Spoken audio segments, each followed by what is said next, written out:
వైకుంఠ ఏకాదశి సందర్భంగా వైష్ణవ ఆలయాల్లో భక్తుల రద్దీ నెలకొంది. ఉత్తర ద్వార దర్శనాల కోసం భక్తులు భారీగా తరలివచ్చారు. దీంతో ఆలయాల పరిసరాలు గోవింద నామస్మరణతో మారుమ్రోగుతున్నాయి. ముఖ్యంగా తిరుమలతో పాటు యాదగిరిగుట్ట, భద్రాచలం, సింహాచలం, ఒంటిమిట్ట కోదండరామయ్య ఆలయాల్లో విపరీతమైన రద్దీ నెలకొంది. దీనికి సంబంధించి అప్డేట్స్ తెలుసుకుందాం. మా కరెస్పాండెంట్ రమేష్ ఉన్నారు ఒంటిమిట్ట ఆలయం దగ్గర. రమేష్, భక్తులకు ఎటువంటి ఏర్పాట్లు చేశారు? అలాగే ఈరోజు వైకుంఠ ఏకాదశి సందర్భంగా చాలామంది భక్తులు మార్నింగ్ నుంచి కూడా పోటెత్తిన పరిస్థితి కనిపిస్తూ ఉంది. సో భక్తులకు జాగ్రత్తల విషయంలో ఎటువంటి చర్యలు తీసుకున్నారు? రఫీ, వైకుంఠ ఏకాదశి సందర్భంగా కడప జిల్లాలో ఉన్నటువంటి కోదండ రామాలయం భక్తులతో కిటకిటలాడుతుంది. ఉదయం 5 గంటల నుంచి కూడా వైకుంఠ ద్వారం ద్వారా భక్తులు స్వామివారిని దర్శించుకోవడానికి బారులు తీరారు. మనం చూడొచ్చు, వైకుంఠ ద్వారం నుంచి ఇప్పుడే భక్తులు వెళ్తున్నటువంటి ప్రదేశంలో మనం ప్రస్తుతం ఉన్నాం.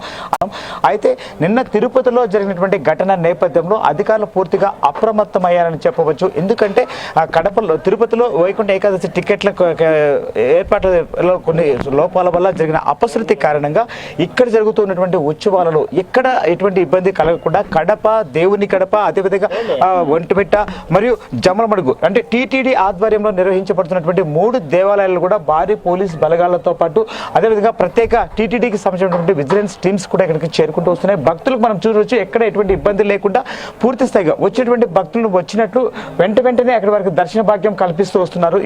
ఎక్కడ ఎటువంటి ఇబ్బందులు తలెత్తకుండా అన్ని ముమ్మర ఏర్పాట్లు అయితే జరుగుతూ వస్తున్నాయి. మనం చూసినట్లయితే అటు ఒంటిమిట్ట కోదండ రామాలయం ఇప్పటికే పూర్తిగా భక్తులతో కిటకిటలాడుతూ ఉంటుంది.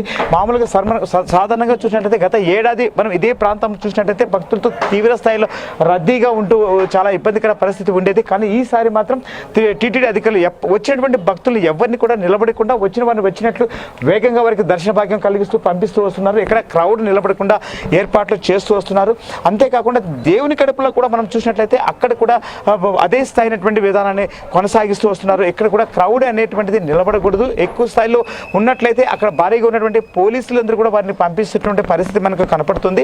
ఒంటిమిట్ట కోదండ రామాలయం దగ్గర 3 డిఎస్పీలతో పాటు 5 మంది సిఐలు, 10 మంది ఎస్ఐలు, అదేవిధంగా 300 మంది పోలీస్ కానిస్టేబుల్స్తో భారీ భద్రత సైతం ఏర్పాటు చేశారు. ఎందుకంటే ఇక్కడ అధిక సంఖ్యలో ఇది రాష్ట్ర స్థాయి టెంపుల్ కాబట్టి కోదండ రామాలయాన్ని దర్శించుకోవడానికి భారీ సంఖ్యలో భక్తులు వస్తారని చెప్పినటువంటి నేపథ్యంలో ఇక్కడ భారీ స్థాయి భద్రతా బలగాలను సైతం ఏర్పాటు చేస్తూ వస్తున్నారు. ఎందుకంటే ఉదయం నుంచి కూడా అంటే ఇక్కడ మనం తీసుకుంటే ఉదయం 4:30 నుంచి కూడా ఇక్కడ ఇక్కడ స్వాముల వారి యొక్క దర్శన భాగ్యం అనేటువంటిది జరుగుతూ వస్తున్నది.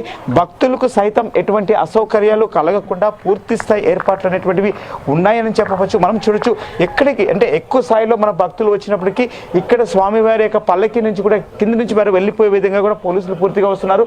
అటు సైడ్ కూడా పోలీసు బృందం వారిని వచ్చిన వారి జనాన్ని ఎక్కువ క్రౌడ్ నిలబడకుండా వారిని పంపిస్తున్నటువంటి పరిస్థితి మనకి ఇక్కడ కనిపిస్తుంది. అదేవిధంగా మనం చూసినట్లయితే దేవాలయం చుట్టూ కూడా పూర్తిగా 144 సెక్షన్ సిస్టమ్ పద్ధతి ఉండేలాగా ఏర్పాటు చేస్తారు. ఎక్కడ కూడా అధిక వాహనాలు కూడా లేకుండా భక్తులు రద్దీ లేకుండా చూస్తున్నారని చెప్పవచ్చు. Rafi, thanks for updates Ramesh.